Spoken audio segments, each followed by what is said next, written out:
अस्सलाम वालेकुम। मेरा फ़र्स्ट टाइम एक्सपीरियंस था इराक का। तो मुझे यही हो रहा था कि मैं कौन-सा काफ़िला सेलेक्ट करूँ। तो मेरी फ्रेंड ने रिकमेंड किया मुझे आशिक़ाने हुसैन अल हरमैन का। तो फिर मैं, मेरे हस्बैंड, मेरी छोटी बच्ची 3.5 इयर्स की और मेरी सास, हम लोगों ने इनके साथ अभी आशिक़ान का फर्स्ट मूवमेंट जॉइन करा था और एक्सपेक्टेशन से बहुत अच्छे हमारे होटल्स थे, सर्विसेज़ बहुत अच्छी थी। हमारे ग्रुप लीडर ने हमें बहुत अच्छा गाइड करा। हर चीज़ का मैसेज जो है वो बिफ़ोरहैंड हमें पता चल जाता था कि इस टाइम पर यहाँ मतलब ऑन टाइम अराइवल था। हर चीज़ हमारी टाइमली हुई है। सारी ज़ियारात बहुत अच्छी हुई हैं। वहाँ वहाँ हमें मजलिस करने का मौका मिला है।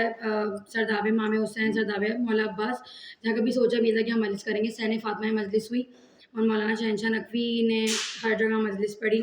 तो बहुत अच्छा मेरा एक्सपीरियंस रहा और सारे मतलब जलूस ले जाना और मतलब वो सब चीज़ें बहुत ही बियॉन्ड एक्सपेक्टेड थी अल हरमैन की। बहुत शुक्रिया जज़ाकल्लाह।